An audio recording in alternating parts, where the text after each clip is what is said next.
సద్గురు శ్రీ షిరిడి సాయిబాబా సచ్చరిత్ర అధ్యాయం 18. శ్రీ సాయిబాబా సమర్థ సద్గురువుగానే సాయి సచ్చరిత్రలో మనకు కనిపిస్తారు. మానవులను ఉద్ధరించుట అంటే ఆత్మజ్ఞానం కలిగించుట అని తెలియవలెను. మానవులను ఉద్ధరించే వారిని గురువు అని అంటారు. గురువు ప్రత్యక్షముగానే కాక స్వప్నములలో కూడా బోధిస్తారు. వారి మార్గం రహస్యంగా ఉండేది కాదు. సాయి బోధలను ఇతరులకు తెలియచేయకూడదని కొందరు అనుకుంటారు. ఇది అర్థం లేని మాట అని హేమట్ పంత్ తెలుపుతున్నారు. కనుక బాబా వారి అమృత బోధలను అనుభవిస్తూ అందరికీ పంచిపెట్టాలి. గురువు యొక్క విశిష్టత ఎన్నో మార్లు విన్నాం. ఇప్పుడు దాబోల్కర్ చెప్పిన విషయాన్ని మననం చేసుకుందాం. గురువు బ్రహ్మ విష్ణు మహేశ్వరుడు. గురువే ఈశ్వరుడు పరమేశ్వరుడు, పరాత్పర పరబ్రహ్మ. జననీ జనకుడు గురువే. భగవంతుడు కోపిస్తే గురువు రక్షిస్తాడు, కానీ గురువు కోపిస్తే భగవంతుడు కానీ మరెవరూ కానీ రక్షించరు అని అందరూ ఎల్లప్పుడూ గుర్తునందించుకోవాలి. జ్ఞానాన్ని బోధించే ప్రవక్త గురువే. వారు బుద్ధిని వికసింపజేసి ఆత్మను చూపి భక్తుల కోరికలు తీరుస్తారు. మానవుడు కష్టములు నష్టములు దుఃఖములు చుట్టుకొన్నప్పుడు దాని నుండి విముక్తి పొందుటకు భగవంతుణ్ణి ప్రార్థించును. సాటే అతడు కూడా అతని వ్యాపారంలో నష్టము వచ్చి విచారగ్రస్తుడ ఇల్లు విడిచిపోవలెనని తలచిన సమయమున అతని మిత్రులు సాటేకు షిరిడి వెళ్ళమని సలహానిచ్చిరి. 1917లో అతను షిరిడి వచ్చి శ్రీ సాయిబాబాను దర్శించగానే అతని మనశ్చాంచల్యం పోయినది. బాబా పాద సేవ లభించినది. అక్కడ గురుచరిత్రను ఒక్క సప్తాహము నియమనిష్టలతో పారాయణ చేశాడు. సప్తాహ పారాయణ పూర్తి అయిన రాత్రి స్వప్నములో బాబా గురుచరిత్రను తమ చేతిలో పట్టుకుని అందులోని విషయములను తమ ఎదుట కూర్చున్న సాటేకు తాము బోధించుచున్నట్లు దానిని సాటే శ్రద్ధగా వినుచున్నట్లు చూపించిన బాబా. సాటే మేల్కొని ఆ కళను ఒకసారి మరలా జ్ఞప్తికి తెచ్చుకొనమనెను. అలా స్వప్నము కాంచుటను సంతోషించెను. కాకా సాహెబ్ దీక్షిత్ను కలిసి ఆ స్వప్నంలో చూపిన భావమేమో బాబాని అడిగి తెలుసుకునమని కోరెను. తాము ఇప్పుడు పారాయణ చేసిన సప్తాహము సరిపోవునో మరి ఒకసారి పారాయణ చేయవలెనో తెలుసుకొనమని సాటే కోరినాడు. కాకా సాహెబ్ దీక్షిత్ బాబాను దర్శించి మీరు సాటేకు స్వప్నమున చూపిన దృశ్యము ద్వారా సాటేకు ఏమి చెప్పదలిచారు? అతను ఈ ఒక్కసారితో ఆపవలెనా లేక మరి ఒకసారి పారాయణ చేయవలెనా? అతని కోరిక తీరవలెను. కష్టాన్ని తొలగించండి అని దీక్షిత్ విన్నవించుకున్నాడు. అప్పుడు బాబా సాటే గురుచరిత్రను మరి ఒక సప్తాహం పారాయణ చేయుచు జాగ్రత్తగా పఠించినచో భగవంతుడు ప్రసన్నుడవుతాడు, బహుబంధాలు విడిపోతాయి అని అన్నారు. ఆ విధముగా సాటే బాబా అనుగ్రహమును పొందాడు. ఇది సాయిబాబా తన గురు మార్గమును చూపిన కథ బహిర్గతమగుటకు కారణమైనది. ఆ అత్యద్భుత లీల తెలుసుకుందాము. సాటేకు బాబా బోధించుచున్న సమయమున హేమట్ పంత్ మసీదులో ఉండి శ్రీ సాయిబాబా పాదములు వత్తుచున్నారు. బాబా సాటేకు చెప్పిన మాటలను విని తన మనస్సులో హేమట్ పంత్ సాటేతో తనను ఇట్లు పోల్చుకొనెను.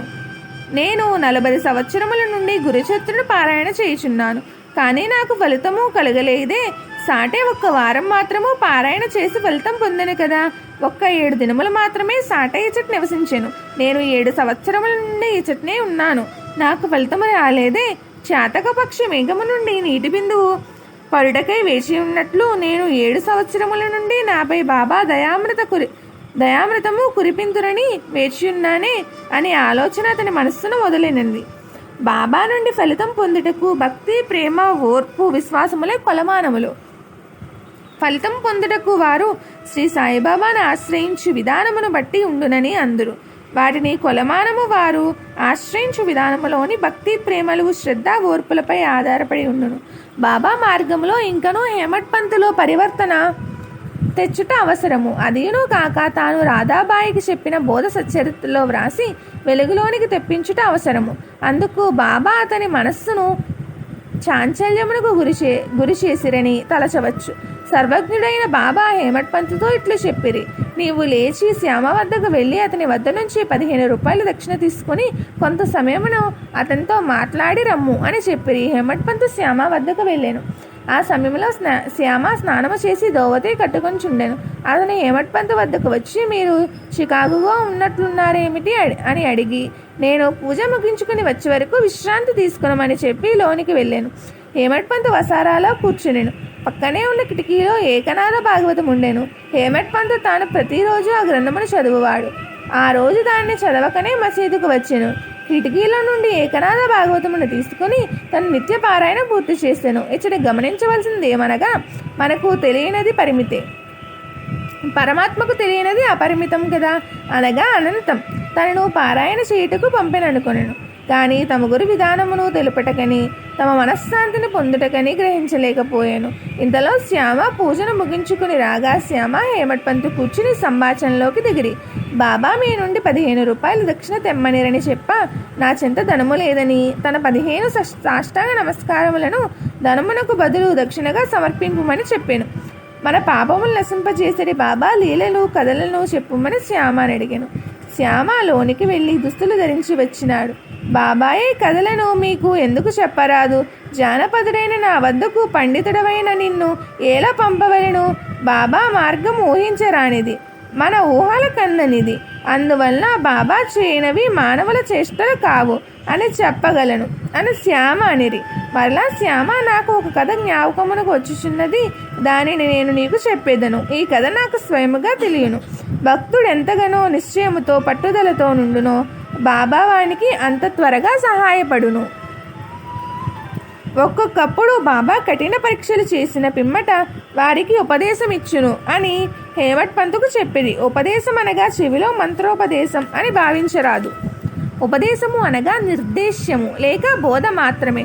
బాబా కఠిన పరీక్షలు ఎందుకు చేస్తారు? ఆధ్యాత్మిక మార్గము లోనడుచు వారి విషయంలో బాబా కఠిన పరీక్ష పెట్టెదరు.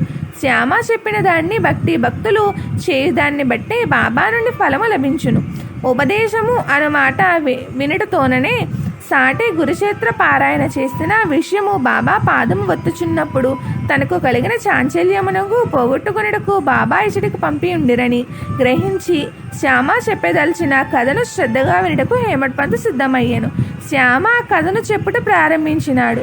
సంగమనేరు అను గ్రామంలో కాకాసాహెబ్ దేశ్ముఖ్ గారి తల్లి రాధాబాయి అను ముసలమ్మ ఉన్నది. ఆమె సంగమనేరు గ్రామ ప్రజలతో కలిసి షిరిడీ వచ్చినది. రాధాబాయి బాబాను దర్శించి తృప్తి చెందినది. రాధాబాయి సాయిబాబా నుండి ఉపదేశమును పొందవలని నిశ్చయించుకున్నది. బాబా ఉపదేశమిమ్మని అడగలేదు.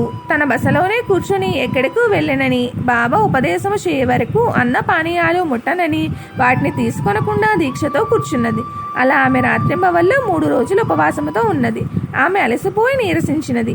బాబా ఉపదేశము చేయకపోతే ఉపవాసముతో మరణించుటకు కూడా సిద్ధముగా ఉన్నది. బాబా చెంతకు వచ్చి భక్తుల బాగోగులు చూసి శ్యామ ఆమె పట్టుదలకు భయపడినాడు. శ్రీ సాయిబాబా వద్దకు వచ్చి, దేవా, మీరు అనేక మందిని షిరిడీకి రప్పించెదరు. ఆ ముద్సలిని నీ వెరిగియే ఉందువు.